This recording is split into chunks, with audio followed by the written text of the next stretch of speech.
Hello everyone, welcome back to my channel. I hope you're all doing well. প্রেমেশ মাস তখন বলছেন, ওই ওই ওই যে চমকে উঠল, ও ছাড়া কোনো শালা ভগবান নেই। আজকের যে বক্তৃতা, এটা পুরোটাই এই প্রেমেশ মহারাজের এই কথাটা বোঝার জন্য, যে ওই চমকে উঠলো, ওই যে তুমি, ও ছাড়া কোনো শালা ভগবান নেই।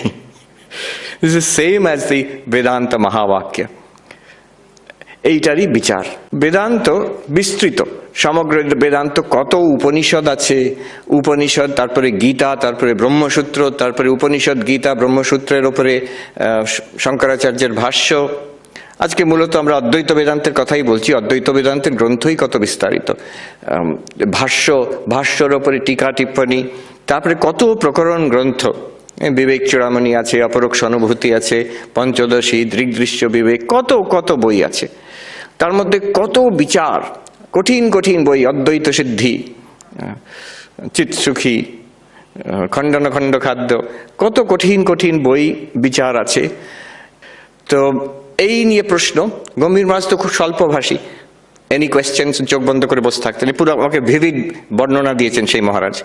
গম্ভীর মহারাজ বসে আছেন, আর নামেও গম্ভীর, ব্যবহারই উনি গম্ভীর ছিলেন, বেশি হাসাহাসি কথাবার্তা বেশি বলতেন না, চোখ বন্ধ করে এনি কোয়েশ্চেন্স। তখন এই যে মহারাজ আমাকে বললেন আমার সব অন্য যারা সন্ন্যাসী, নবীন সন্ন্যাসী আমাকে লিডার করে পাঠিয়েছে মহারাজকে জিজ্ঞেস করতে প্রশ্ন। তো আমি জিজ্ঞেস করলাম, মহারাজ এই যে আমরা মহাবাক্য পেলাম, অহম ব্রহ্মাস্মি, এটা কতবার জপ করবো? এটা সবাই জিজ্ঞেস করছে, কারণ জানি গুরুর থেকে ইষ্টমন্ত্র পেয়েছি, তাকে কতবার জপ করবো গুরুদেব বলে দিয়েছেন। তাহলে এই একটা নতুন কিছু পেলাম, এটাকে জপ, এর আগে যারা পেয়েছেন গায়ত্রী মন্ত্র, সেটাও বলে দেওয়া হয়েছে কতবার জপ করতে হবে, অতএব এটাও তাহলে ওই রকমই হবে কিছু একটা। How many times should be repeated? Gambhir Maharaj ইংলিশে বললেন যে it is not for repetition, it is for realization. অহম ব্রহ্মাস্মি রিপিটেশনের জন্য নয়, ইটস ফর রিয়েলাইজেশন, অনুভূতির জন্য। তারপরে বললেন, any other questions? No, you may go. এটা একরকম, কিন্তু এটা বিশ্বাসের উপর নির্ভর করে। এখানে যদি কেউ প্রশ্ন করতে আরম্ভ করে আছেন কি নেই প্রথম থেকেই, তাহলে জমবে না, তাহলে হবে না, কাজ করবে না। আরেকটা পথ আছে, সেখানে বিশ্বাস করতে বলছে না, সেখানে বলছে এইভাবে সাধনা করো, তুমি অনুভূতি হবে তোমার। হ্যাঁ, পাতঞ্জল যোগ, সেখানে বিশ্বাসটা মেইন জিনিস নয়, সেখানে বলছে এই রকম আসন করো, এই রকম মনটাকে উইথড্র করো, এইভাবে কনসেন্ট্রেশন করো, you will get certain mystical experiences, অলৌকিক দর্শন ইত্যাদি হবে, যার দ্বারা তোমার কাছে প্রমাণিত হয়ে যাবে যে ধর্ম অধ্যাত্ম পথের সত্য। স্বামী বিবেকানন্দ বলছেন, if God exists I should be able to see God, if I have an immortal soul, I should be able to feel it. যার জন্য নরেন্দ্রনাথ দত্ত বিবেকানন্দ হলো। উনি গিয়ে কি প্রশ্ন করছেন ঠাকুরের কাছে, যে জিজ্ঞেস করছেন না যে মশাই ভগবান আছেন কিনা, আপনি কি ভগবানে বিশ্বাস করেন, ওইটা প্রশ্ন করছেন না, আপনি ঈশ্বরকে দেখেছেন? দ্যাটস অ্যান এম্পিরিক্যাল কোয়েশ্চেন, বিশ্বাসের কথা নয়, অনুভূতি হয়েছে কিনা। কেন বিচার? দেখুন, বেদান্ত একটা এমন জিনিসের বিষয় বলছে যেখানে কোনো দেশ কাল বস্তুর ব্যবধান নেই। দেশ কাল বস্তুর ব্যবধান মানে কি বলছি? দেশের ব্যবধান। ভগবান আছেন, কিন্তু এখানে নয়, সেখানে আছেন, স্বর্গতে আছেন, বৈকুণ্ঠে আছেন, হেভেন। তাহলে তিনি এখানে নেই, ওখানে আছে, ওখানে পৌঁছলে তুমি দেখতে পাবে তাকে। আবার এটা হচ্ছে দেশের ব্যবধান, এখানে নয় সেইখানে। আবার কালের ব্যবধান, টাইম, এখন নয় তখন। আমেরিকাতে বড় বড় বোর্ডে লেখা থাকে, after death you will see God, বিরাট বড় বোর্ডে, after death you will see God. তার তলায় থাকবে কল 1800, অমুকের নম্বরে ফোন করলে তারা একটু খবর দিয়ে দেবে ভগবানের বিষয়, কি কি দেখবে, কিছু ডলার দিতে হবে তাতে। এটা খুব স্বাভাবিক কথা, আফটার ডেথ, মৃত্যুর পরে তোমার ঈশ্বরের সঙ্গে সাক্ষাৎকার হবে। তার মানে তখন হবে, এখন নয়। ওইখানে হবে, এখানে নয়। আবার আরেক রকম বস্তুর ব্যবধান। বস্তুর ব্যবধান মানে কি? আমি নই, আমার থেকে আলাদা। ঈশ্বর, ব্রহ্ম, ভগবান যাই বলো, সেটা আমি নই, এইটা নয়, এটার থেকে এটা আলাদা কিছু। সেটাকে আমাকে উপলব্ধি করতে হবে, সেখানে পৌঁছতে হবে, তাকে দর্শন করতে হবে।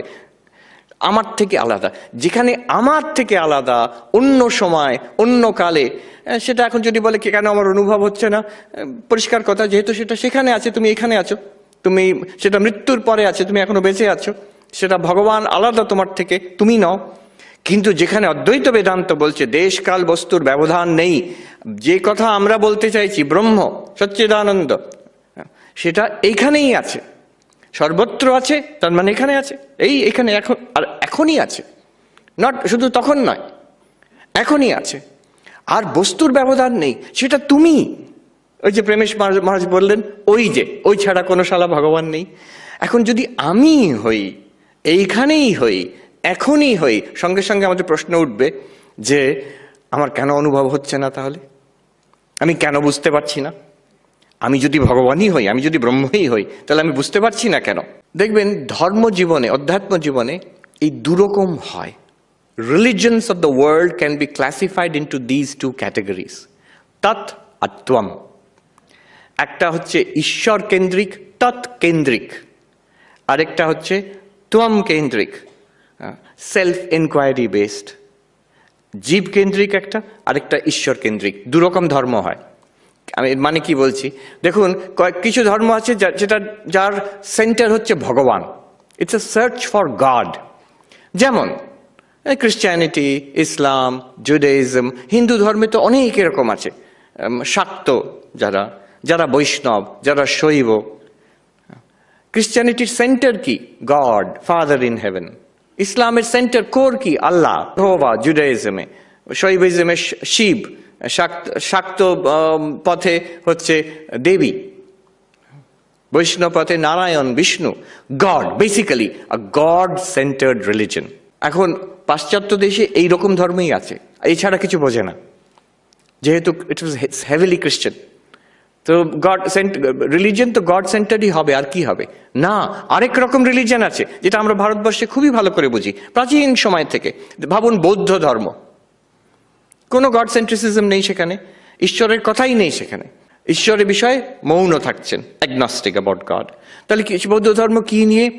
নিজের ওপরে বিচার করে, এই যে জীব, তার নির্বাণ লাভ কি করে হবে, এটাই হচ্ছে the whole centre, the core concern of Buddhism. শুধু বুদ্ধিজম নয়, জৈনিজম, এটাও কিন্তু এনকোয়ারি ইন্টু দ্য সেলফ, সেখানে ঈশ্বরের কথা নেই। হিন্দু ধর্মের মধ্যে আবার গড সেন্টার যেমন আছে, আবার সেলফ এনকোয়ারি বেসডও আছে। আমি সেলফ সেন্টার্ড বলছি না, তাহলে ভুল মানে হয়ে যাবে।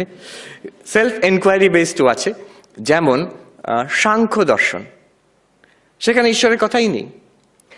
পাতঞ্জল যোগ দর্শন, সেখানে ঈশ্বরের কথা আছে, বাট ঈশ্বরের স্ট্রিক্টলি মার্জিনাল। সেখানে হচ্ছে নিজের জীবের যে মুক্তি, সমাধি লাভ করে তার মুক্তি হবে, এই। Hinduism I call it a full spectrum religion, তার মধ্যে সব কিছু আছে। আমাকে once in a while in the United States I am called to give talks on Hinduism, sometimes to school students, college students, and the way I put it is, see, in Hinduism, whatever question you ask, the answer is yes and no. হিন্দুরা কি ভগবানে বিশ্বাস করে? হ্যাঁ, অবশ্যই। আর না, করে না। হ্যাঁ, বেশিরভাগই করে। আবার যদি কেউ বলে সাংখ্য দর্শন, ভগবানের কথা নেই সেখানে। এমনকি অদ্ভুতভাবে মীমাংসা দর্শনেও, যা এনশিয়েন্ট পূর্ব মীমাংসা দর্শনে, সেখানে সগুণ ব্রহ্ম ঈশ্বরের কথা নেই।